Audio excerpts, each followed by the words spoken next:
कोलकाता में समाजवादी पार्टी का राष्ट्रीय अधिवेशन हुआ जिसमें यह कहा गया है कि 50 सीटें उत्तर प्रदेश के अंदर है वो जीतेंगे। इस वक्त हमारे साथ बातचीत के लिए मौजूद हैं केंद्रीय शहरी विकास राज्य मंत्री कौशल किशोर जी। सर, कोलकाता में अधिवेशन हुआ है, समाजवादी पार्टी कह रही है कि उत्तर प्रदेश में कम से कम 50 सीटें हम जीतेंगे। 5 सीटें अपनी बचा ले जाएं अगर अखिलेश जी, तो यही बड़ी बात होगी।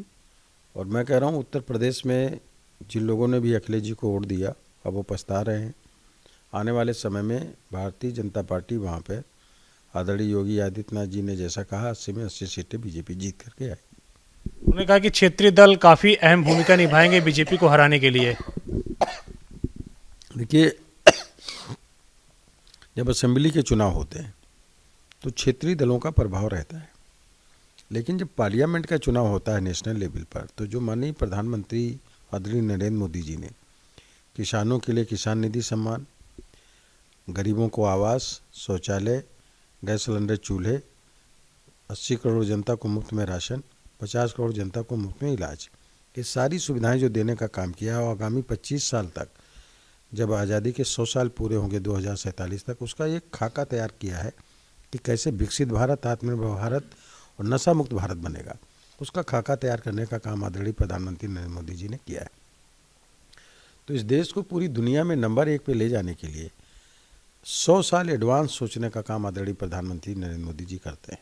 उसी से विपक्ष परेशान है कि आने वाले 25 साल तक के लगता है भारतीय जनता पार्टी को कोई हिला नहीं पाएगा। इसमें विपक्ष बिलबिलाया हुआ है, एकजुट होने का प्रयास कर रहा है, लेकिन जनता जो है विकास चाहती है, डेवलपमेंट चाहती है और हिंदुस्तान को दुनिया में फिर से नंबर 1 पे देखना चाहती है, विश्व गुरु के रूप में देखना चाहती है। और वो अगर कोई कर सकता है, बना सकता है तो आदरणीय प्रधानमंत्री नरेंद्र मोदी जी बना सकते हैं। इसलिए जनता मोदी जी के साथ खड़ी है और हम इस बार जो है पूरे देश में 350 से ज़्यादा सीटें बीजेपी जीत करके आएगी और एनडीए जो गठबंधन है वो कम से कम 400 से ऊपर सीटें जीत करके आएगा। सर, आपने किसानों की बात की। आज किसान दिल्ली के रामलीला मैदान में बड़ा प्रदर्शन करने जा रहे हैं, आंदोलन की जो है चेतावनी दे रहे कि एमएसपी अगर नहीं ठीक किया गया, एमएसपी की गारंटी नहीं दी गई तो आने वाले दिनों में बड़ा आंदोलन होगा। एक सुनियोजित तरीके से कुछ लोग इस कार्यक्रम को करते हैं, लेकिन देश का किसान मोदी जी के साथ खड़ा है और बीजेपी के साथ खड़ा है और मोदी जी के ही साथ खड़ा रहेगा।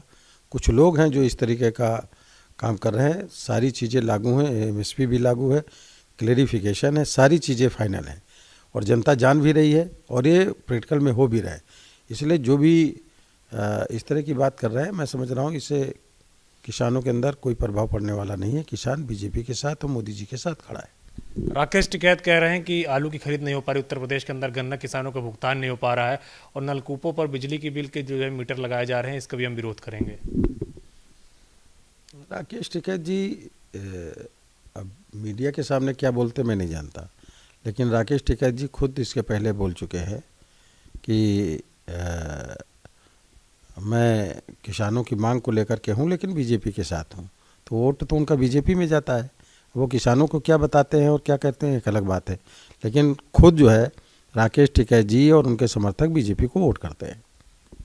सर, एक आखिरी सवाल है। पिछला हफ्ता संसद का सत्र नहीं चल पाया था, आज फिर से शुरुआत होने जा रही है।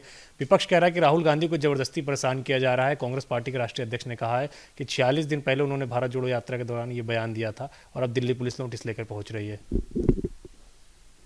देखिए, कोई भी ऐसे बयान जो देश के हित में नहीं है, जन विरोधी बयान है और विदेश में जाकर के हिंदुस्तान की बुराई करना, लोकतंत्र की बुराई करना और भारत जोड़ो यात्रा भी चला रहे हैं, बता रहे हैं लोकतंत्र ख़त्म है, इसके लिए दूसरे देशों से गुहार लगाना अपने हिंदुस्तान का अपमान करना है और इसको पूरे देश ने संजीदगी से जनता ने लिया है। सबसे बड़ी बात है राहुल गांधी के इस बयान पर विपक्ष को भी कहना चाहिए था कि राहुल गांधी माफ़ी मांगे, क्योंकि जब विदेश जाता है कोई व्यक्ति हिंदुस्तान से बाहर तो वो फिर भारतीय होता है, हिंदुस्तानी होता है। विपक्ष भी राहुल गांधी की जो लोकतंत्र के बारे में गलत बयानी की गई वहाँ पर, खुद वो चुनाव जीत करके आए हैं उसी लोकतंत्र के तहत और बोल दिए कि दुर्भाग्य से मैं सांसद हूँ, तो उनको अपने शब्दों पे कंट्रोल नहीं है, क्या बोलते हैं, क्या करते हैं, कैसे करते हैं। विपक्ष को राहुल गांधी के दिए गए इन बयानों की निंदा विपक्ष को भी करनी चाहिए थी, मगर विपक्ष ने नहीं किया। इसका मतलब है कि विपक्ष की मूक सहमति रहती है राहुल गांधी के इस बयान को। मैं समझ रहा हूँ कि ये गलत है, और जो भी ब्लेम लगा रहे खड़गे जी वो भी गलत लगा रहे। अगर कहीं पर कोई गलत बात, कहीं की जन विरोधी या राष्ट्र विरोधी बात की गई है, उस पर अगर उनसे बातचीत हो रही, पूछताछ हो रही है, तो कोई गलत काम नहीं।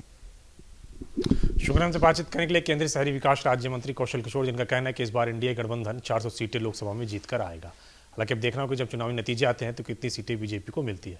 कृष्ण रोहित के साथ अविनाश तिवारी, एबीपी गंगा, दिल्ली।